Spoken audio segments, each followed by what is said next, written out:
Bonsoir.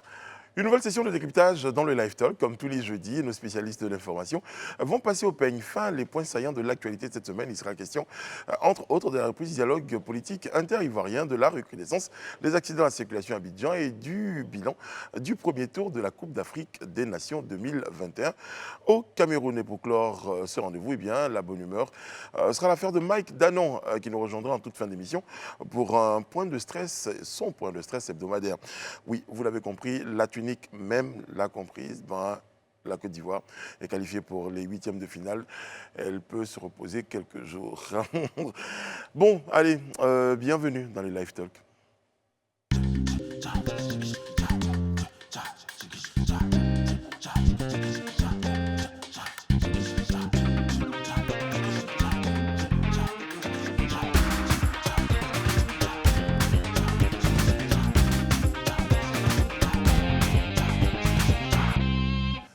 Oui, comment ne pas être très heureux après cette brillante victoire des éléphants de Côte d'Ivoire, même si on le savait, nous étions déjà qualifiés, mais bon, c'est une façon très belle eh bien, de sortir du premier tour, donc de rentrer dans le deuxième tour avec cette magnifique victoire contre le FEDAC d'Algérie. André Bois, bonsoir. Bonsoir Brice. C'est le truc du gars qui est heureux, quoi, tu vois. Bonsoir, chers téléspectateurs. Élisée Bouloubeu, bonsoir, comment allez-vous? Je vais très bien, Brice. Bonsoir. Si tu me permets, je peux au moins acclamer quelques instants les éléphants quand même. C'est bien. Ok, bravo les éléphants. On te rejoint? Bravo. Voilà. Bravo, ouais. Alain Toussaint, plus concerné depuis la victoire des... Appelez-moi Nicolas Pépé. C'est bon, je m'y attendais pas. As-tu un pied gauche magique comme Nicolas Pépé? Voilà. On va savoir. Marie-Gisèle, bonsoir, comment ça va? Bonsoir Brice. J'ai envie de dire félicitations aussi.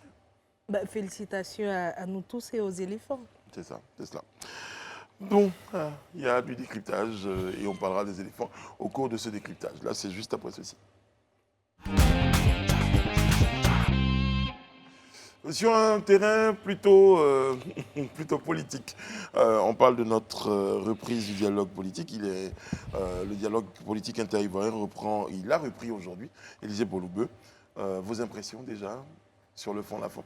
Déjà, il a repris, Oui. effectivement. Oui, déjà, il a repris effectivement. Le porte-parole du gouvernement l'a annoncé hier. Il avait dit, sauf en tout cas cataclysme de dernière minute, le dialogue politique devait normalement reprendre aujourd'hui. Et selon les informations que nous avons reçues aujourd'hui, il a bel et bien repris. Les acteurs politiques, les acteurs concernés étaient présents.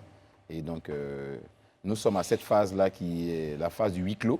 Parce que la phase ouverte à la presse, la phase, je dirais, populaire ou festive, si je peux le dire, entre griffes, était celle du lancement. Et cela a eu lieu le 16 décembre 2021 dernier. Et aujourd'hui, on est vraiment à la phase des travaux à huis clos. J'ai envie de poser une question tactique, parce que je vais utiliser quand même des termes footballistiques aujourd'hui. André Bois, savez-vous ce qu'ils se sont dit ou ce qu'ils ont décidé de se dire? Non, mais globalement, on connaît à peu près les sujets. La rencontre d'aujourd'hui, en tout cas, portait sur les thèmes de référence. Oui, c'est-à-dire que les uns et les autres avaient proposé les sujets qu'ils souhaitaient mettre en débat. Donc je pense qu'aujourd'hui, c'était de s'accorder là-dessus. Mais vous me posez la question de savoir si je sais, c'est intéressant. C'est-à-dire qu'au-delà de ma personne, vous savez que dans notre démocratie, nous sommes des relais pour permettre à la population de savoir ce que nos dirigeants ou ceux qui aspirent aussi à diriger le pays se disent. Et là, c'est dommage que ces informations ne soient pas très publiques. Je pense que il est bon que l'ensemble justement des acteurs politiques soit donc dans une forme de transparence et dans une forme de prendre le public à témoin. Enfin, il me semble. Hein. Mais là, ce n'est pas le cas.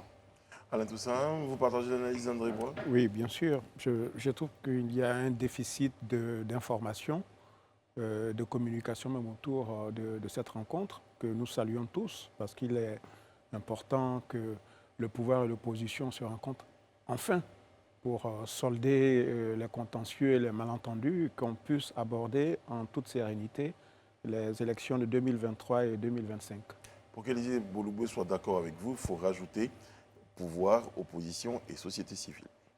Oui, bon, tout le monde sait que ce ne sont pas les acteurs de la société civile qui décident des affaires publiques, de la conduite des affaires publiques. Donc, mais bien évidemment, on ne peut pas les ignorer, mais on sait très bien comment les choses se passent en Côte Ça va d'Ivoire. être une question, hein, Élisée. Vous pensez que cette participation de la société civile-là, comme Alain Toussaint semble le penser, n'est pas très importante, décisive en tout cas, cette participation? Non, je ne pense pas que ce soit une question de décisive ou pas. C'est à la société civile elle-même de montrer justement son importance dans ces échanges-là. Ça dépendra des sujets qu'elle va déposer sur la table pour les échanges. Donc, je crois que c'est à elle, hein, in fine, de justifier sa présence là et de montrer la pertinence du fait qu'on l'a invitée. Marie-Gisèle, regard sur cette reprise dialogue politique. André évoquait tout à l'heure la question de ces thèmes de référence-là qui ne sont pas connus. Alain Toussaint partage son point de vue. Votre réaction sur la question? Ben déjà, l'existence même de ce cadre est essentielle. Vous savez, la paix, le bien vivre, etc., c'est une quête permanente. Donc, il est important que ce cadre-là demeure. Et c'est une, je ne dirais pas une spécificité ivoirienne, mais quelque chose qui est propre à notre terrain politique et qui est vraiment très appréciable. Et au-delà des termes de référence, et je suis tout à fait d'accord, il faut qu'il y ait un peu plus de clarté, de communication sur ce sujet-là. Mais ce qui m'importe, c'est ce que Élisée a relevé tout à l'heure, c'est la participation de la société civile. Elle est fondamentale. Au-delà même de la société civile, je parlerai des intellectuels et des analystes politiques. Il faut, n'est-ce pas, et c'est en cela que j'ai apprécié l'intervention du docteur Simone Ivé, c'est vrai que dans un premier temps, les partis politiques constitués, c'est normal, ce sont des organisations constituées. Ensuite, il faut arriver au mouvement, MGC et bien d'autres, et puis aussi un certain nombre de voix qui portent, des intellectuels, la société civile. Et Élisée a raison de dire qu'il appartient à la société civile de réclamer sa participation à ce dialogue politique-là. Il faut le réclamer. Non, mais cela dit, je voulais quand même rapidement préciser que, puisqu'on n'est pas dans les détails, nos téléspectateurs pourraient être quand même induits en erreur. On connaît quand même les préoccupations des différents blocs. On sait que l'opposition, libération des prisonniers, retour sécurisé des exilés, évidemment la question de la réforme de la CEI, le rééquilibrage du découpage électoral. Bon, enfin, tout ça, c'est des grosses thématiques, on sait, autour desquelles l'opposition, justement, demande. Je ne sais plus, bon, on l'a vu avec Simone Gbagbo, on en débat depuis hier, c'est vraiment la question de la réforme de la Constitution, etc. etc. Donc, on sait que ces sujets-là sont sur la table. Donc, ce que je voulais vraiment préciser, mais je pense qu'Alain avait envie de réagir par rapport à... Oui, en fait, je voulais dire que si on fait un dialogue fourre-tout, on n'est plus dans le même format. Parce que là, il s'agit, oui, parce que si on commence à mettre d'autres forces vives de la nation, les syndicats, il faut simplement peut-être changer la terminologie. Non, là, je vais mieux m'expliquer. Oui, là, on a un format, évidemment, autour d'une table. Tout ce monde-là ne peut pas être là, sinon on tombe dans le forum qu'on a connu. Quand je parle de cercle concentrique, dans un premier temps, les partis politiques sont réunis avec le Premier ministre et ses assesseurs. Ensuite, moi, je verrais bien un deuxième temps où le Premier ministre et ses assesseurs se réuniraient avec les mouvements. Ensuite, avec... C'est ce qui a été fait le 16 décembre dernier, l'après-midi, oui. C'est-à-dire dans la matinée, excusez-moi de vous couper, il avait reçu les responsables politiques, et puis l'après-midi, il s'est entretenu avec des responsables de la société civile. Alors moi, je verrais cet exercice-là sur, par exemple, 1 an. Hein. Ce ne serait pas de trop. Mais vous voyez, tous les termes qu'André énonçait tout à l'heure, mais qu'en pense la société civile? Le jeu politique ne doit pas être un dialogue simplement entre partis politiques. On fait la politique pour quoi? On fait la politique pour qui? Mais la société civile est participe à ce dialogue, on est d'accord. Bon, tout à l'heure, on parlait du déficit de communication. Il y a aussi un problème. Quel est le calendrier de ce dialogue politique? Quand est-ce qu'ils se rencontrent? De quoi vont-ils parler, etc. Je pense qu'il faut un minimum de transparence. Non, mais sur la méthodologie, pour situer l'opinion. On est tous d'accord que sur la méthodologie, c'est toujours le même tard de nos acteurs politiques. C'est-à-dire qu'on n'est pas très à l'aise avec la transparence globalement. Enfin, Je dis qu'on ne demande pas trop de transparence, mais il faut quand même, je pense que pour alimenter même la société, même Et puis le débat public. Oui, le débat public, il faut qu'instantanément tous les corps même de la société soient informés qu'il y a quelque chose qui se passe. Et ils en débattent. Et puis ça permet aussi même aux dirigeants de sonder aussi, de savoir ce que les autres pensent. Donc moi, je pense que c'est bien d'être dans ces conclaves-là un peu fermés, mais il faut quand même distiller un peu plus dans la société pour que voilà, on puisse sentir les choses qui remontent. Mais est-ce que ces corps, excuse-moi Élisée, est-ce que ces corps même le réclament? Non, moi je pense. Non, si, l'opinion, c'est l'opinion, quoi le l'opinion, c'est- Ah, c'est- mais bien sûr moi, que l'opinion je- veut savoir moi, ce qui mais se discute. comment Je suis. Mais Quelle est la pression qui est exercée pour dire on veut être là, on veut Non, savoir l'opinion ce veut- qui se passe? On suppose Non. que les partis politiques sont, d'une certaine manière, des représentants de plusieurs Des couches de la émanations, société, ouais. ouais, des émanations. Ce n'est pas Il y a les responsables de la société civile. Maintenant, l'opinion, l'électeur, le contribuable est quand même intéressé par le débat qui est. Mais allez, moi, j'irai plus loin même. Mais Pour j'ai une répondre- question d'un téléspectateur, parce que je rappelle qu'il agit hein, sur nos pages des réseaux sociaux. Titi Elong pose une question très simple. Finalement, c'est qui la société civile? Non, enfin, c'est qui la société civile? Rapidement, je donne mon opinion sur cette question. L'État est organisé. Il s'est dit, bon, voilà, moi j'ai mes institutions à moi qui représentent l'État. À côté, il y a les partis politiques qui font la course au pouvoir. Mais derrière, il y a aussi des acteurs qui ne font pas ce qu'on appelle la politique politicienne, mais qui s'intéressent quand même à la ce vie qui de se la passe dans le société. pays. Par exemple, je sais pas, les avocats, comme Qui c'est participent important. même à la vie de la société. Je ne sais pas, tous les autres corps, c'est des corps très importants. Et ceux qui décident un jour de dire, bon, nous, on va monter une organisation dont l'objectif est de travailler ou est de surveiller l'action publique. Donc, c'est autant d'engagement pour l'action publique. Donc, c'est tout cela, la société civile. Donc, il faut, à ce moment, soit de leurs représentants, comme Alain l'a dit, toutes ces émanations-là doivent être... Ça, on est d'accord là-dessus. Mais l'autre, où nous, on va plus loin, c'est de dire comment on distille dans le corps social que le pays est en train de réfléchir à quelque chose d'important. C'est ça qui manque. Mais en fait. Moi, je justement, voudrais- quand ces corps-là vont réclamer une participation à ces conclaves-là, Non, ils réclament eh ben, pas une participation, mais- ils veulent juste être informés. C'est différent. mais je souhaite même qu'ils réclament Non, une mais là, on n'est non, plus dans le même participation. format. Non, Que mais- l'ordre des avocats, l'union des journalistes, On n'est plus dans le même format, Gisèle. etc. Donc, écrivent au Premier ministre, disent nous voulons participer. Non, mais, Mais c'est ce qu'Alain dit. non, mais Du coup, on Marie-Gisèle, sort du moi- format non, qu'on mais a. au-delà même du Donc, on format, parle même pas moi, de je ça. ne parle même pas du format, mais Oui. je vais juste rebondir sur ce que Marie-Gisèle dit pour dire que la société civile, mais les citoyens n'ont pas à réclamer. C'est un devoir des pouvoirs publics de rendre compte de la gestion de l'État Et moi, je aux dis, citoyens. c'est quelque que- chose- Mais le c'est débat qu'on entend vice-versa. mener sur la société civile, C'est pardonnez-moi, vice-versa. pardonnez-moi C'est s'il vous normal. plaît. Pardonnez-moi justement de te poser une autre question concernant cette question de la société civile.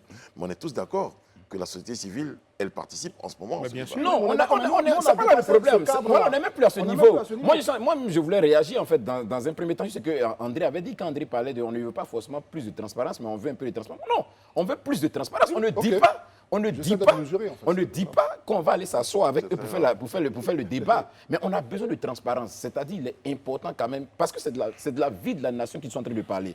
Et eux, aussi importants soient-ils, ils ne peuvent pas valoir 26 autres millions d'Ivoiriens. C'est-à-dire, s'ils sont nombreux, ils sont à peine une centaine, ils ne peuvent pas valoir 26. Ils sont en train de plancher sur la Sur vie la de vie et 26 l'avenir. millions d'Ivoiriens. Mais sauf qu'ils ont Donc, des il est représentants, important- Alain, vous êtes Je d'accord suis- avec moi, non, sauf je qu'ils ont viens, des représentants qui représentent chaque partie de ces 26 millions d'Ivoiriens. Mais est-ce que vous pensez qu'aujourd'hui, l'Ivoirien, comment on a les 26 millions d'Ivoiriens sont tous forcément représentés là-bas? Non. Non, c'est Mais- ça. mais- Non, je suis de d'accord. parler des 26 Non, je millions. suis C'est d'accord. pas- Non, ce que je veux dire, Ouais. non, là où je veux en venir, je veux dire que selon le fonctionnement régalien de l'État, il est du devoir des pouvoirs publics, des acteurs de la vie politique, de rendre compte aux citoyens de ce qui se passe. Ça, par exemple, quand on évoque la question des thèmes de référence, on ne leur dit pas qu'on veut forcément prendre part mais il est important qu'on sache de quoi on parle. De quoi est-ce que vous parlez en ce moment précis? Il faut que les citoyens le sachent. Maintenant, la forme de la conduite du débat, c'est-à-dire à huis clos, nous, on n'est pas contre. Mais au moins, on sait que vous êtes enfermés là-bas à huis clos. Là. Voilà ce dont vous allez parler. Et ça concerne l'État. Et nous, si on a des recommandations, pardon, ça concerne les Ivoiriens. Et si on a des recommandations éventuellement sur les sujets qui ont été abordés, on peut dire, bon, voilà, ce sujet-là, il est important. Hein. Mais nous, on estime qu'à cet instant précis-là, nous, citoyens, on peut penser aussi qu'à cet instant précis, voilà les sujets que nous estime qui peuvent être aussi pertinents. Je voulais quand même rectifier ce que Élisée dit.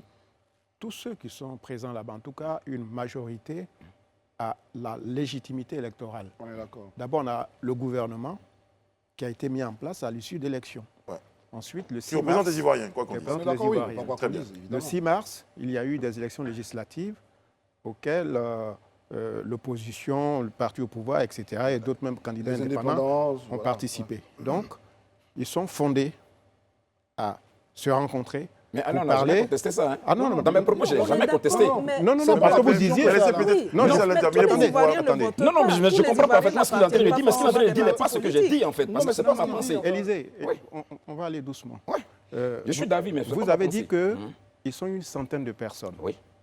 Mais la démocratie, la représentativité, ce n'est pas seulement une question de chiffres. Je vous dis que ceux qui sont dans cette salle sont l'émanation d'un processus politique, notamment électoral, qui leur donne la qualité de représentants du peuple. Je n'ai jamais dit Et le personne contraire. ne le conteste. Non, vous avez dit qu'ils sont une centaine, mais ils ne sont pas plus nombreux que les 26 millions. Donc, c'est juste pour Non, mais resituer vous les choses, prenez pour un dire aspect que... de mon Non, intervention. non, C'est pas non, ce non, que j'ai non, dit. non, Quand non, vous non, dites non, votre non, pensée, en non, fait. c'est Alors, pas précisez Alors, votre allez-y, pensée, alors. Voilà. précisez votre pensée. Je dis que j'estime pour ma part qu'il est important que là où ils sont, ils donnent l'information aux 26 millions d'Ivoiriens. Même s'il est vrai que là, ils reprennent des partis politiques, ils reprennent des associations d'organisations civiles, mais ils ne sont pas plus nombreux que les 26 millions d'Ivoiriens. Donc, à Oui, mais ça, c'est pas... Je viens. C'est le membre, c'est ce bout de phrase-là qui n'a pas sa à ça, place. il ne peut ça pas- ne veut rien dire. C'est pas une question d'être nombreux. C'est pas une Non, question d'être je dis nombreux. il faut qu'il Vous nous- avez il faut un qu'il nous gouvernement parle. qui... Il faut qu'il Vous nous voulez, parle. vous voulez qu'ils vous Je me rendent dis compte qu'il au faut- jour le jour?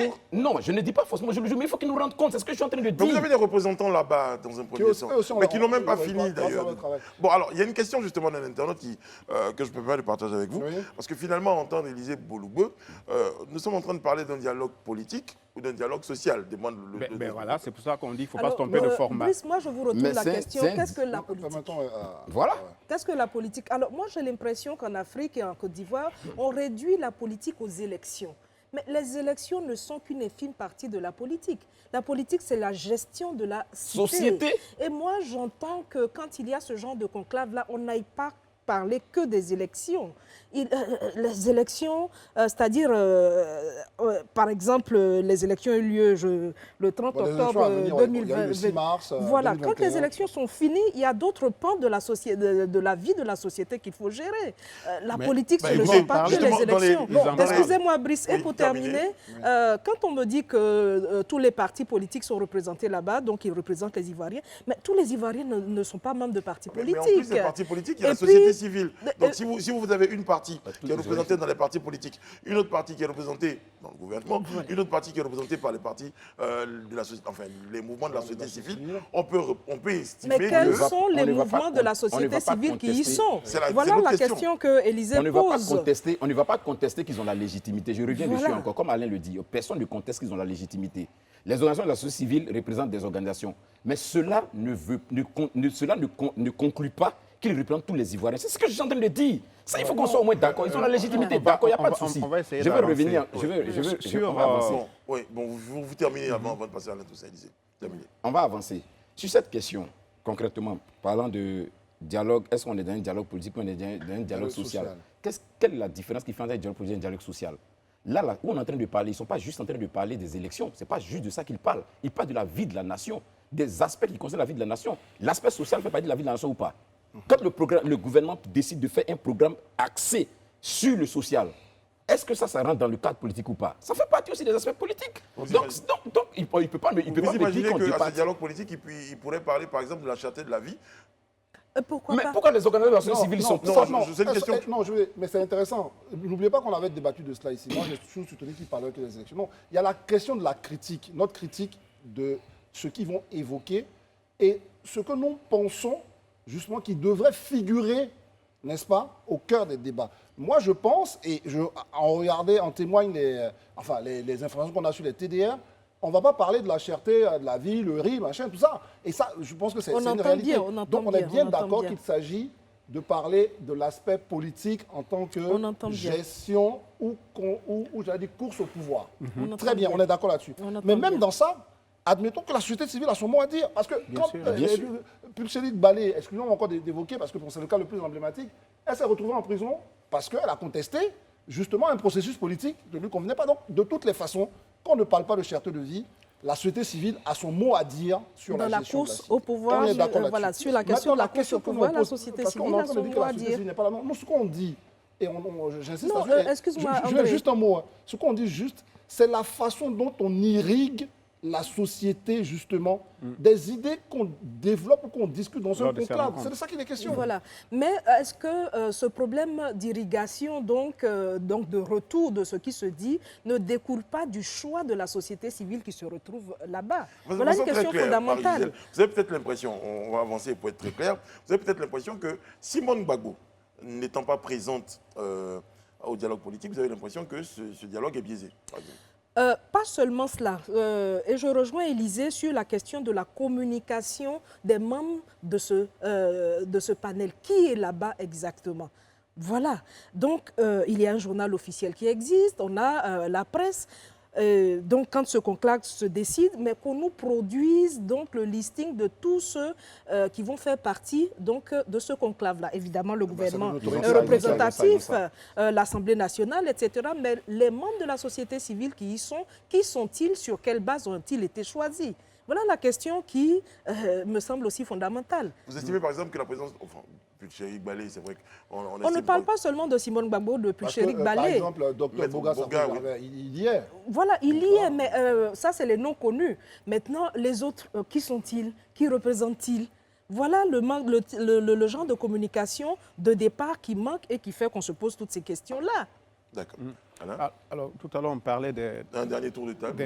des sujets qui vont être évoqués. Évidemment, ce sont des sujets politiques, libération des prisonniers politiques, réforme de la CEI, la cartographie électorale, etc. Mais il y a surtout un sujet qui fâche, parce que le 14 avril 2011, le président Ouattara a pris une ordonnance pour annuler tous les actes qui ont été posés par le président Laurent Gbagbo entre décembre 2010 et mars avril 2011. C'est quand même un enjeu. Ça veut dire que tous ceux qui ont été membres de ce gouvernement qui a été mis en place n'ont pas droit à un certain nombre d'avantages que le Premier ministre de l'époque n'est pas reconnu par les autorités. Donc, ce sujet figure au titre des thèmes qui seront abordés. Et un dernier point, on parlait tout à l'heure de la transparence. Lorsque j'ai appris que l'opposition a proposé la création d'une commission des débats présidentiels, j'ai souri. Eux qui hésitent tant à venir sur nos plateaux, tout comme leurs amis du pouvoir. Donc là aussi, ce serait peut-être intéressant, effectivement, de mettre en place une commission permanente des débats publics, pas seulement présidentiels, et qui ferait obligation à ces responsables politiques qui fuient les médias de venir régulièrement rendre quand même compte à la population. Non, ce qu'Alain dit, voici pourquoi on dénonce vraiment le fait que ces conclaves soient organisés autour des élections. Parce que c'était organisé même autour de la vie politique de la nation politique. C'est ça. Parce que imaginez qu'on dit qu'on doit financer les partis politiques.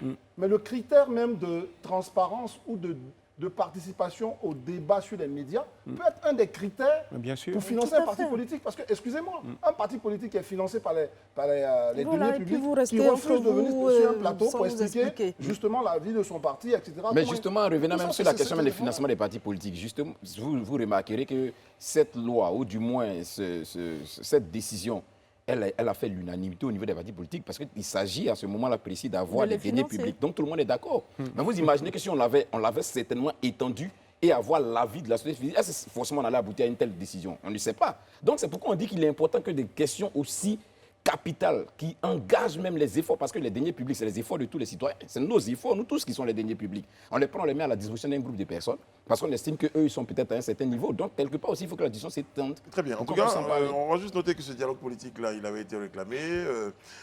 Après, on s'était un peu inquiété. Mais bon, la bonne nouvelle, c'est qu'il a repris. C'est ça. Dans quelles conditions? Aujourd'hui, on sait qu'ils ont abordé la question des thèmes de référence. Après, on aura certainement d'autres informations. Un calendrier. Voilà. Donc, vous souhaitez, par exemple, qu'on ait un calendrier. Chacun a fait sa proposition sur cette question-là au cours de... Qui représente-t-il exactement? De la transparence. De la transparence. On ne va pas la voir maintenant, mais sur le calendrier, c'est normal parce que franchement, les ministres ont d'autres choses à faire. Bien sûr que d'aller s'enfermer dans une salle tout le temps. Très bien. On va à la pub.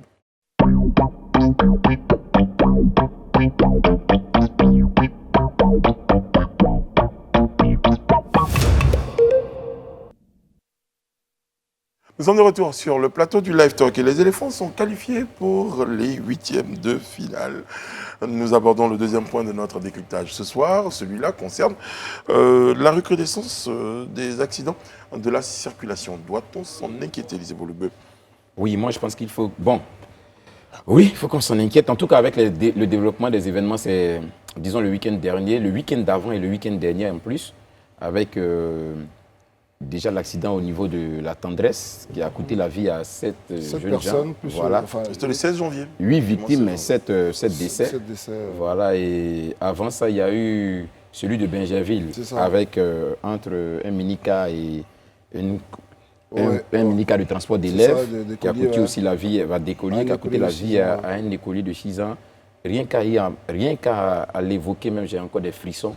Vous imaginez un enfant qui sort de sa maison et qui part à l'école et on vient dire à ses parents que non, il est décédé, juste parce que des gens ont fait preuve d'imprudence. Il y a vraiment lieu de s'inquiéter, de s'en inquiéter, et je crois que c'est une interpellation au pouvoir public. Il faut que quelque chose soit fait, parce que ce qui est un peu dommage, c'est que quand ces gens de situation se passent, comme le disait tout à l'heure encore André, je suis d'avis avec lui, il n'y a pas de transparence. Bon, on ne sait même plus quelle est la suite qui a été donnée à ça. Qui est à l'origine de l'accident qui a coûté la vie à cet écolier de 6 ans? On ne sait pas. On n'aura pas d'informations là-dessus. On sait qu'il y a eu un accident, il y a eu des morts. Alors qu'il faut qu'on explique. Il faut qu'il y ait des personnes qui prennent la parole publique pour expliquer ce qui s'est passé et pour situer les responsabilités. Et s'il y a des condamnations à faire, qu'on condamne.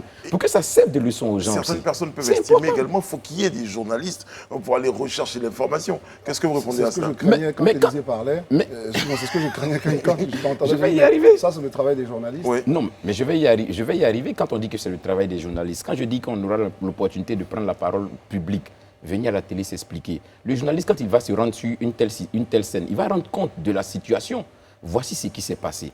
Mais tout ce qui concerne maintenant le déroulement du processus, s'il doit avoir une enquête qui est menée, comment l'enquête est diligentée, quels sont les résultats et tout ça. Mais ça, c'est une procédure qui grande, une procédure administrative qui mérite quand même qu'on informe la population. Ça, c'est pas forcément le journaliste qui, au jour le jour, va suivre l'enquêteur pour savoir comment le chauffeur était, qui était. C'est pas comme ça que ça se déroule. Non, mais je pense que ce droit de suite-là, c'est aussi le travail des médias. Parce que ceux qui sont coupables enfin, les auteurs de ces drames-là, comparaissent devant la justice, ils vont en prison, etc. Donc c'est aux journalistes de situer l'opinion. Mais moi, je voulais aller au-delà de ce que vous avez dit tout à l'heure. Je pense que l'État, en ce moment, fait quand même un travail de sensibilisation très important sur la sécurité routière. On a vu, il y a quelques semaines, le ministre... Il y a même eu des résultats des transports, voilà, des résultats ont été donnés. Maintenant, le problème, c'est qu'on est responsable au volant de sa voiture. Et tout ce qui se passe en Côte d'Ivoire, c'est l'incivisme. Les gens roulent à tombeau ouvert sur les routes de notre pays, dans les ruelles. Ils font ce qu'ils veulent. Voilà. Et à un moment donné, on doit mettre fin à cela. Je pense que la répression doit aller au-delà de la simple condamnation et autres. C'est le retrait à vie du permis pour tous ceux qui sont coupables d'accidents mortels, parce qu'on ne peut plus supporter cela. Voilà. Quand on voit l'allure à laquelle les gens roulent, on ne sait d'ailleurs pas où ils vont. Moi, parfois, je suis en voiture, je les vois passer, et après, tu le vois arrêter. Oui, certainement. Chez lui, où il va à la boulangerie, on parlait du pain l'autre fois, mais ça suffit. Voilà, ça suffit. Mais je ne vais pas répéter ce sur quoi on est d'accord. Hein. L'incivisme. En général, c'est l'alcool au volant, le téléphone au volant, excès de vitesse, on ne va pas revenir dessus. Le rôle des médias, c'est là où on ne va pas être d'accord, parce que le rôle des médias, c'est de rendre compte. Comme Élisée le dit, si on a su qu'il y a eu tous ces accidents, c'est parce que les médias ont joué leur rôle. Mais j'en appelle à l'action publique, la force publique. Vous voyez, quand il y a quelque chose qui se passe à Paris, un attentat, on a vu le cas de la jeune Naomi Musenga, où le police de Kunda. Mais le procureur de Paris vient à l'antenne, nous explique la situation et nous donne un suivi de l'action. Au-delà des accidents de circulation, on a eu le cas, par exemple, des 4 ou 5 jeunes filles qui sont décédées à Koumassi. Les médias ont relayé. Mais que nous a dit la force publique sur cette question-là? Il faut nécessairement que le gouvernement communique sur ces choses-là et nous donne un suivi jusqu'à ce qu'on arrive au bout de l'action. C'est la peur du gendarme, n'est-ce pas, qui crée le civisme. On en parle à Élysée et André. On va faire un parallèle justement avec cette situation-là pour dire que cette force publique-là ne s'exprime peut-être pas souvent. Ça a donné lieu à des supputations, 4 ou 5.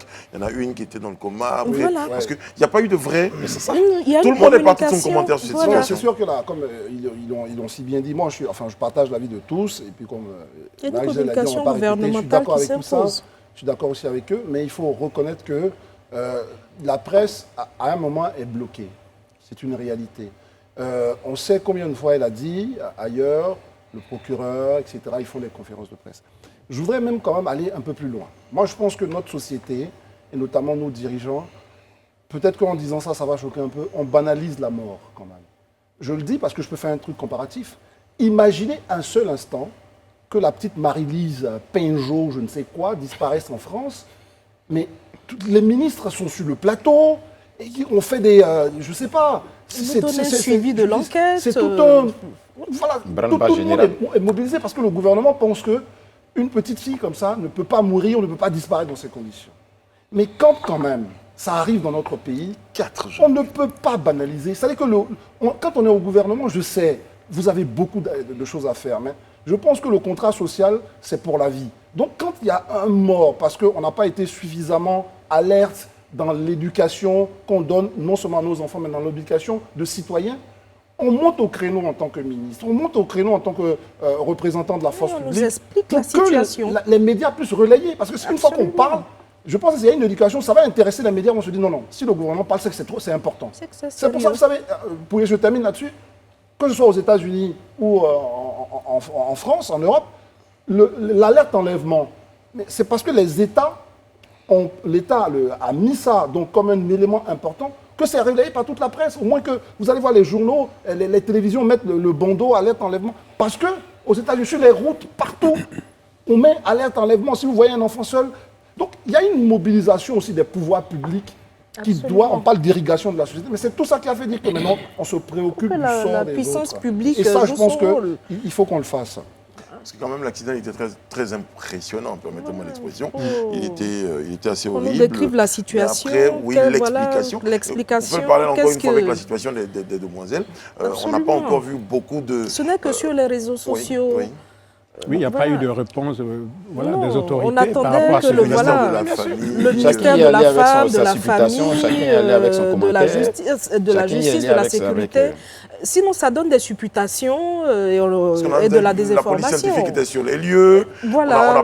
On n'a pas jusqu'à présent pas de grand retour, je ne sais pas si Voilà. vous en avez vous, de ce que cette police scientifique-là a pu trouver, comment elle évolue dans le déroulement. Même sur le nombre des victimes, on Il y a était un sur... flou. Oui, On l'a su Il y a un après, parce que bon, là, sur le coup, Voilà, la il y a presse un a eu flou. le temps de rectifier. Au départ, on nous disait Voilà. 5 Et décédés. Il ne faut mais pas finalement, que c'est la 4. France publique Pour laisse les- le pour les jeunes soin filles aux de réseaux Boissy. sociaux, aux médias de Excusez-moi, faire leur parlons travail. ensemble. C'est-à-dire que pour les jeunes filles, effectivement, c'est 4 décédés. Ça, on est d'accord. Mais ce qu'on dit justement là, c'est la suite.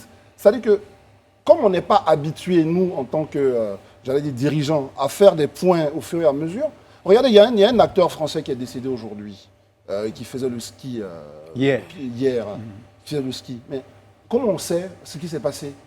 Mais c'est un communiqué de la procureure de la République de la zone. Oui, de Absolument. Grenoble. Voilà, donc Absolument. c'est-à-dire que déjà, on va publier un communiqué.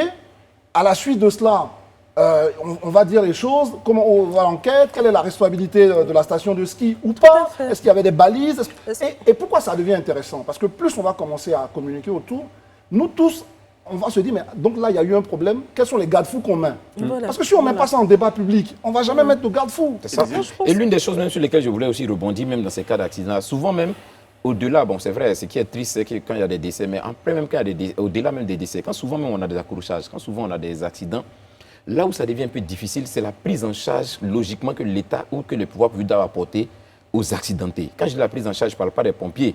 Je parle par exemple de 2 véhicules qui sont cognés où il y a eu quand même quelques incidents. Même quand les policiers viennent et qu'ils font les constats, quand les forces publiques viennent, qu'ils font les constats et tout ça. Mais la suite après devient calvérique, même souvent, quand bien même souvent tu as raison. Parce qu'après on va te dire non, passe au commissariat, fais une déposition. Bon après, garde ta voiture ici. Vraiment, là, c'est un tralala. Quelqu'un déjà même qui est traumatisé, qui vient de subir déjà un préjudice. sa prise en charge devient compliquée. Donc ça aussi, c'est des efforts qu'il va falloir qu'on fasse quand même dans ce domaine-là. Ça, je disais sur ce que tu veux dire, c'est un vrai débat qu'on doit ouvrir, parce que ce n'est pas le même sujet sans doute, mais c'est un vrai débat sur la question de l'assurance. D'abord, on n'a pas de constat à l'amiable, ce qui aurait pu faciliter les choses pour beaucoup. Ensuite, il se trouve que quand il y a un simple choc, il faut faire venir la police, mais enfin, je pense qu'ils ont d'autres choses à faire que de Souvent, c'est frais. Souvent, c'est frais. Oui, comment? Souvent, c'est à ses propres frais. Oui, à ses propres frais. Et souvent, on fait venir, on vous prend vos permis, il faut payer. En fait, il y a un vrai débat sur la façon dont on gère quand même l'espace public. Et bon, on attend le code, on a le code CIMA, il faut que tout le monde se prenne. Il faut qu'on aille vite. Un petit accrochage, on peut le gérer avec l'assurance. La question de l'indemnisation des victimes, etc. Bon, voilà, il y a beaucoup de débats. En tout cas, et Brice, si tu permets que j'ajoute juste un mot sur la question. C'est vrai que nous sommes à l'ère des réseaux sociaux, mais il faut que les membres du gouvernement comprennent qu'il y a ce qu'on appelle la communication gouvernementale n'est pas sur les réseaux sociaux. On peut le faire en deuxième intention. Il y a un journal officiel qui s'appelle le 20h.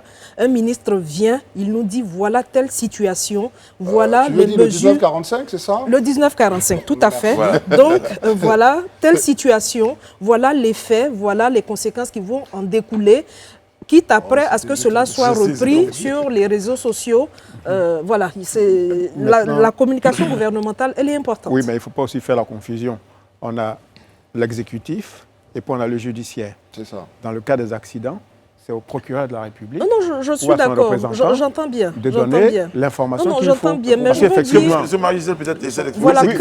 Voilà, que la puissance publique concernée par... Qui peut prendre le relais après. Voilà, la puissance publique concernée par... Mais la première entité à s'exprimer sur ces faits dramatiques, c'est quand même la justice. Et on voudrait en le disant, je veux dire la puissance publique qui est concernée par le dossier en question. Donc voilà, monte au créneau dans un canal officiel, nous explique les faits, et que ce ne soit pas police secours ou telle ONG ou telle ONG. Ils font un travail remarquable, mais c'est parce qu'il y a un manque d'expression de la puissance publique. C'est ça. Oui, exactement. Donc, je pense qu'il y a certainement des enquêtes qui sont ouvertes après les drames de Koumassi et l'accident de la Tendresse. Oui. Et celui même de Bingerville. Oui, de Bingerville. Donc, de cet enfant de 6 ans qui est... Parce qu'on a un peu souvent l'impression que le gouvernement rattrape des mauvaises informations. On peut dire, il y a telle information qui circule, nous tenons à dire que ce que... Par exemple, pour anticiper. Par exemple, vous en parliez pour la dernière attaque. C'est la communication du démenti. Exactement. Ça fait partie de leur rôle régalien. C'est pour ça qu'on dit qu'il faut qu'on change carrément le logiciel de tous ces services. Mais je peux comprendre l'autre fois que le gouvernement n'avait pas à communiquer sur tout, n'est-ce pas, M. Élysée? On s'en souvient. Par rapport à... La VAR s'en souvient. Par rapport aux attaques en terrorisme, vous disiez que le gouvernement n'est pas obligé de tout dire. Il peut y avoir des questions de secret défense. Ça, je suis d'accord. Voilà, il peut y avoir des questions de secret défense. Aucune fois ne m'a rattrapé. Vous l'aviez dit. Non, en matière de sécurité, on peut avoir le secret défense. Ça, je suis d'accord. Qu'est-ce que vous voulez dire pour défendre l'Élysée? Ce que je veux dire, c'est que dans le cas d'espèce, il n'y a eu aucune victime du côté des Ivoiriens. Ça a été une action qui n'a vraiment, en réalité, rien donné. Donc, je pense qu'on ne peut pas communiquer sur toutes les actions qui sont déjouées. Absolument. C'était ça la question. Mais là, il se trouve qu'il y a des cas, soit il y a mort d'homme, ou il y a des victimes quand même ivoiriennes. Donc, je pense que c'est nécessaire et c'est d'une absolue même nécessité de communiquer là-dessus. Bon, à partir de déjouer... Non, ce n'était pas déjoué. L'attaque a bien eu lieu. C'est différent. Ce que je veux dire aussi pour rejoindre Élysée... Déjouer, c'est quand on découvre... Elle a été repoussée, attention. C'est-à-dire que quand on dit communiquer, ce n'est pas forcément donner toutes les informations. Pour nécessité d'enquête, on peut dire, voilà le fait, mais pour nécessité d'enquête, on s'arrêtera là. C'est une communication. Mais le minimum, c'est d'informer. En tout cas, on va dire que concernant donc, le transport, donc on va revenir quand même au sujet concernant donc les accidents. Et puis, Brice, excuse-moi d'insister. L'affaire du permis de conduire qui avait été confié aux gendarmes, qu'est-ce qu'il en est? Est-ce que ça a amélioré la situation? Ça, on aimerait bien inviter ici le ministère des Transports. En tout cas, oui, exactement. Mais de ce que nous savons, c'est qu'aujourd'hui, au niveau des accidents de la circulation, même pendant la période des fêtes, il y a eu quand même une sérieuse baisse donc, au niveau des accidents de la circulation. On avait l'information il y a quelques jours.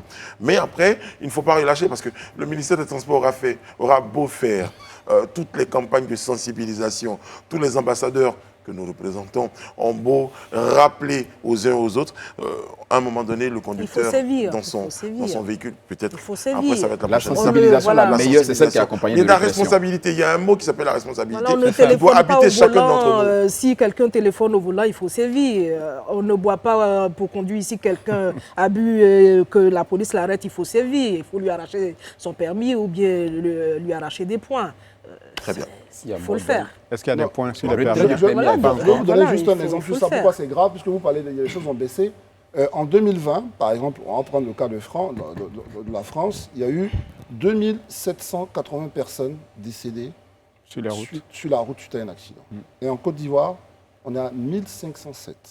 Mais ça veut dire que si on calcule en termes de ratio... La population, c'est énorme. Non seulement population, mais en plus le nombre de véhicules. De véhicules, c'est ça. C'est absolument scandaleux, les chiffres qu'on a. C'est terrible. Ça veut dire qu'on ne peut pas avoir ce nombre de véhicules et ce nombre de population et être pratiquement un peu proche. Oui, c'est ça. À la moitié, quoi. Oui, il y a quelque chose à faire. Voyez-vous que c'est vrai, les chiffres baissent, mais il y a encore des efforts à faire, notamment au niveau des sanctions. Tout on parle de la répression. Parce que je ne pense pas que ce soit les panneaux de sensibilisation qui vont changer quelque chose. La plus grande sensibilisation, c'est celle qui est suivie de répression. Absolument. En tout cas, chez nous, ici, c'est l'expérience, elle l'a toujours prouvé. Je te dis même partout. L'expérience l'a prouvé, en tout cas. Très bien. Bon, la société de la chicotte a des limites aussi. Non, allez, vous n'allez pas nous ramener ça. On parle pas de chicotte. Elle a des limites. Bon, parlons des éléphants. Exactement. Avec votre permission et avec celle de nos téléspectateurs, nous allons aborder la question de la CAN. On va parler des éléphants. Les éléphants remportent une brillante victoire. Des éléphants qui ne rassuraient pas. Ce soir, êtes-vous plus rassurés, madame, messieurs? Alors, moi, je ne suis pas une fauteuse, hein, mais je suis quand même heureuse. Je suis quand même heureuse. Voilà, je suis quand même heureuse. Mais je veux dire, c'est les à côté qui m'intéressent. Hein. Je dirais par exemple que pour cette CAN, je suis particulièrement heureuse parce qu'elle se fait avec Samuel Eto'o, président de l'Africa Foot. C'est un symbole qui est bon pour l'Afrique. Ce sont les champions nationaux dont on parlait. On espère qu'en 2022 ou 2023, Daïs Oko donc, sera à la tête de... C'est en mars. Moi, je fais campagne pour les champions nationaux. Des gens qui ont, n'est-ce pas... Non, mais des gens qui ont rapporté des lauriers dans leur domaine, c'est normal. Alors moi, je rêve d'une paire Daïs Oko, Yaya Touré comme entraîneur de Côte d'Ivoire, comme Aliou Cissé, entraîneur au Sénégal. Ça, ce sont des exemples qui sont bons pour l'Afrique. Il faut faire la promotion des champions nationaux.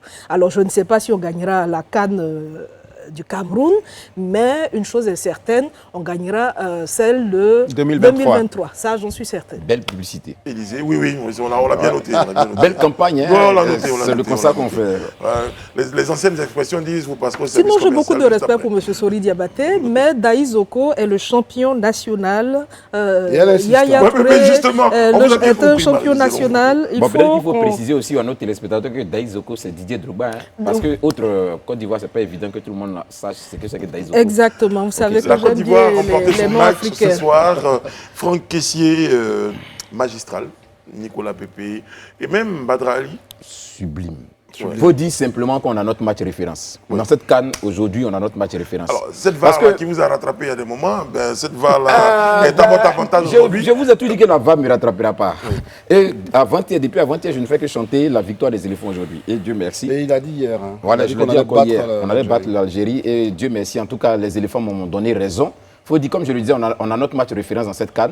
Je suis d'autant plus satisfait que quand on partait à cette CAN, de l'avis des observateurs, on n'était forcément pas les favoris, on était les outsiders. Mais là, aujourd'hui, peut-être que les Ivoiriens ne s'en rendent pas compte, mais on vient de réaliser un très grand exploit. Éliminer l'Algérie. L'Algérie, pour ceux qui l'ont oublié, a fait 35 matchs sans défaite. Sa défaite a été celle du dimanche, en fait. Battu par la Guinée. Oui, par la Guinée, voilà, dimanche. Mais battu par la Guinée équatorienne, 1-0, et puis on a vu la tournée du match. Mais aujourd'hui, dans tous les compartiments, les Ivoiriens étaient meilleurs, ont été au-dessus. Les Ivoiriens ont fait une démonstration de football. Une des lectures, Élisée Bolobo, qu'on pourrait faire, les éléphants jouaient également l'esprit très libre. Parce que c'était déjà qualifié. Est-ce que l'enjeu avec les éléphants ne tue pas le jeu finalement? Non, je ne pense pas.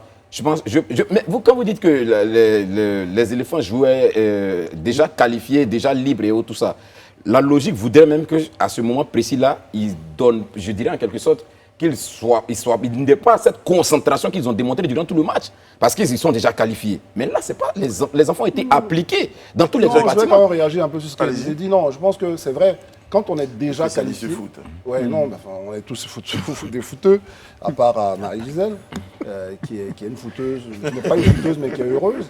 Non, écoutez, non, je pense que sur ça, quand ils sont déjà qualifiés, ils jouent plus libérés.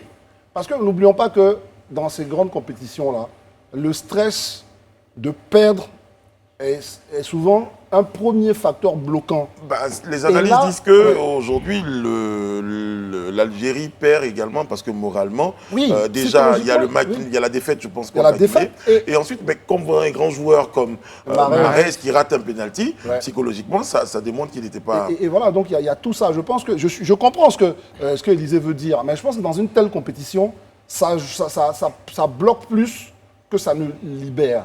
Et là, il se trouve que, quand même, les éléphants se sont vraiment libérés. Et moi, je le disais hier, je ne suis pas surpris.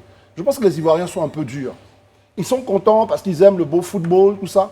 Mais cette équipe, depuis le début du tournoi, n'est pas une équipe moribonde dans un tournoi où, quand même, on a de belles surprises. Et Donc, ça veut dire que, comment même Guinée équatoriale, qui est aujourd'hui qualifiée dans un groupe où il y avait l'Algérie. Quand même, donc, c'est pas un exploit, mais on ne doit pas être étonné quand même de notre équipe. Peut-être qu'ils ont essayé fouettés dans leur orgueil aussi après la Sierra Leone. Après, ils peuvent nous... on termine juste avant d'aller à la pub avec vous. Oui. Non, je voulais juste dire que l'enjeu quand même du match de cet après-midi, c'était de rester à Japoma, en fait. Voilà, rester là où l'équipe a entamé le tournoi, et puis aussi pour regonfler le moral de la troupe. La confiance, oui. Voilà, la confiance. Parce que de leurs amis qui ont perdu mais justement, leurs parents et autres. Et puis peut-être même que les parents aussi étaient là. C'est pourquoi je parle de l'exploit que les éléphants ont réalisé. C'est vrai que peut-être on dira qu'on est venu peut-être pratiquement qualifié, mais ne perdons pas de vue que le match précédent psychologiquement a touché les éléphants. Parce que quand on voit déjà comment on obtient le nul, c'est-à-dire que pour un gardien, comment la Sierra Leone obtient le nul, comment la Sierra Leone obtient le nul, c'est-à-dire que psychologiquement ça pouvait affecter le moral des troupes. Mais aujourd'hui, il fallait cette rencontre-là pour...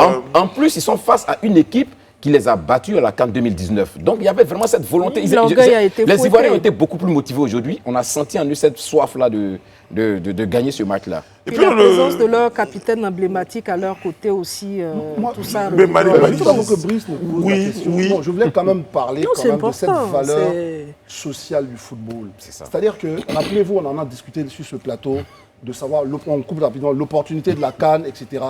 Mais la CAN est un magnifique outil de solidarité. Et moi, j'étais vraiment surpris de me retrouver dans les bras d'une jeune fille pour célébrer cette victoire. Non, je prends l'exemple, j'exagère un peu. Juste pour dire que même ces jeunes filles qui n'aiment pas le foot se sont retrouvées à célébrer ensemble. Non, moi, je veux quand même célébrer cette valeur. Et on a milité, beaucoup ont milité pour que la CAN reste. Mais il y a tellement d'élan et d'allant autour du football. Et c'est vraiment passionnant de voir ça. Et moi, c'est ce que je voulais juste... Non, mais André, il faut bien préciser. C'est un facteur de rassemblement d'une jeune fille. C'est une façon de... Voilà, ok. J'aurais pu dire dans les bras d'un garçon, je pense que vous allez me dire... Ok, d'accord. Non, c'était mieux de bien expliquer. Écoutez, chacun ses motivations, chacun sa satisfaction. Concernant cette CAN. Merci André, on a bien compris. On va la poser tout à l'heure.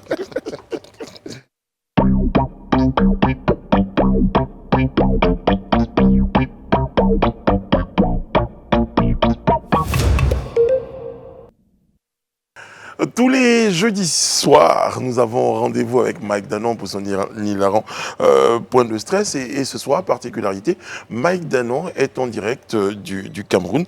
Il est même l'homme du match. Bonsoir Mike. Ouais. On est en direct là? Oui Mike, on est en direct. Vous nous entendez Mike? Ouais, bonsoir. Bonsoir la famille, bonsoir Brice. Comment ça va Mike? Ça va. D'accord. Alors, comment se sent après un tel match, en tant qu'homme du match? Écoute, après un tel match, on sent mauvais. Hein.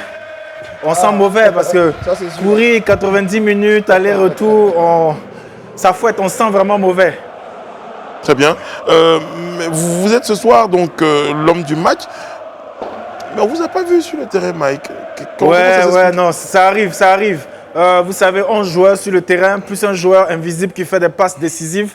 Bon, à un moment, la fédération a décidé, c'est la Fédération camerounaise de football qui a décidé que, bon, voilà, vu mon standing en tant que footballeur, ça n'aurait pas été très intéressant pour mes collègues que je sois tout le temps vu à l'écran. Donc, ils ont donné une consigne au niveau des, comment on appelle, des caméras afin qu'on ne me montre pas. Mais sinon, ça m'a fait vraiment plaisir d'être à la base de ces 3 buts-là. Alors Mike, vous avez, en tant qu'homme du match, vous avez reçu un prix, le prix de l'homme du match. Ouais. Que représente ce prix pour vous, Mike? En tout cas, Ah, c'est le prix qui est là? ouais, ce que je peux dire, c'est que ce prix représente beaucoup pour moi. Ce prix représente beaucoup pour moi. Déjà en tant que footballeur, mais en tant que jeune opérateur économique. Je sais que quand les éléphants jouent, c'est toujours compliqué pour les Ivoiriens. Moi, en tant qu'opérateur économique, j'ai 2 maquis, 2 hôtels et puis un magasin de maillots à Djamé. Donc je sais que du moment où on gagne comme ça, mes maquis tournent, mes hôtels aussi tournent. Et puis demain, les Ivoiriens vont acheter beaucoup de maillots. Donc je dédie ça à tous les frères ivoiriens. Très, très bien. Alors, Mike, comment vous avez préparé cette rencontre? La rencontre, on l'a préparée. Bon, on l'a préparée au micro-ondes. Non. Ouais, C'est comme ça que vous avez préparé le match? Oui, on l'a préparé parce qu'il faut savoir qu'un renard, c'est pas facile à braiser. Hein. Donc, on l'a préparé au micro-ondes et grâce à Dieu, on a fait le travail parce qu'on était très chaud. Voilà. Alors, l'Algérie a quand même inscrit un but. Comment vous expliquez quand même ce but de l'Algérie alors qu'il y avait une parfaite maîtrise du jeu? Écoute, mon frère Brice, on est dans le football. Hein. Le football, il faut être fair play. Et vous-même, vous savez que l'Algérie, c'est un pays frère. L'Algérie, c'est une grande nation de football. Mais depuis l'entame de cette CAN, l'Algérie, ce n'est pas vraiment l'Algérie qu'on connaît. Donc après ce qui s'est passé avec la Sierra Leone, on était sur le terrain, on a pensé, on a parlé entre nous. Et puis les frères algériens nous ont dit, oula frère, quand même, laisse-nous marquer un but, oula, quand même pour l'honneur, quand même pour la famille. Oula, si tu nous laisses marquer un but, on va te donner un frigo. Donc du coup, bon, on s'est parlé entre nous et puis on a laissé une occasion. Bon, moi je suis un peu triste que ce soit un but parce qu'avec toutes les ouvertures qu'on a fait, ils auraient pu quand même mettre 2 buts, quoi. Bon, mais ce sont des choses qui arrivent. Alors pour le prochain match, vous rencontrez l'Égypte. Ouais. Ouais, ça c'est compliqué ça quand même. Qu'est-ce que vous leur réservez? Écoute, à l'Égypte, on réserve ce qu'on va leur réserver. Hein. L'Égypte, on se connaît, on sait qu'on connaît l'Égypte. Ah bon, hein? Ouais. C'est juste ça qu'on va dire pour rassurer les Ivoiriens? Oui, non, on connaît l'Égypte. Comme déjà, je serai encore l'homme du match. Comme je serai l'homme du match, ils savent déjà, ça a été déjà décrété. Donc, on m'a même donné mon prix. Ah bon, déjà? Ouais, en tant qu'homme du match. Voilà, j'ai reçu cette imprimante. Voilà, donc on va photocopier l'Égypte. On va imprimer l'Égypte. Et on va faire le fax en Égypte. Très bien, Voilà. c'est bien noté. Alors Mike, dernière question, un dernier mot, un mot à l'endroit de tous les supporters, de tous ces Ivoiriens-là, de tous nos amis sur ce plateau, André, Élisée, Marie-Gisèle, Alain Toussaint, qui sont derrière vous, c'est le cas de le dire. Bon, écoutez, moi ce que je peux leur dire, croyez en vos rêves, croyez au débat, comme nous on a cru en nous, car qui crut fera des prouesses. Et ce soir, pour nos fans, pour vous, Live TV, même si on sait que vous n'avez pas eu les droits de diffusion du match, mais on vous soutient quand même. On espère qu'à la prochaine CAN, vous aurez les droits. Et pour vous, moi j'ai une petite chanson pour nos frères aussi algériens. Dans la jungle, terrible jungle, l'Algérie dort ce soir. Ouh, hé bébé, les gars, attendez. Ah oui, c'est vrai. Il est en train de partir rejoindre ses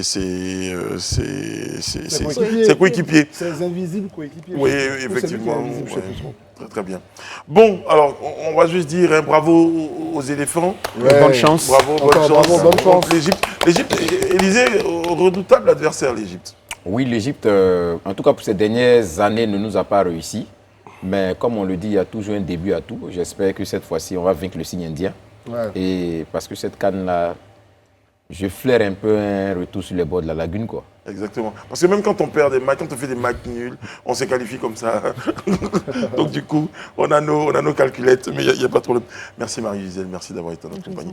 Alain, Alain Pépé, Nicolas Pépé. Ah oui, c'est vrai, appelez-le désormais ouais. Pépé. Alain Pépé. Voilà, dites Alain Pépé Mémé. André Élisée, merci d'avoir été en notre compagnie. Toutes les équipes techniques et éditoriales se joignent à moi pour dire bravo aux éléphants déjà. Et puis on vous donne rendez-vous nous lundi sur ce même plateau-là pour un autre rendez-vous du Live Talk. Demain, c'est Connie qui vous donne rendez-vous ici avec ses girls pour un live week-end. Comme seule elle en a les secrets. Voilà, c'est l'expression qui vient avec. Prenez soin de vous et des autres, que Dieu veille sur vous. Que Dieu veille sur la Côte d'Ivoire. À lundi.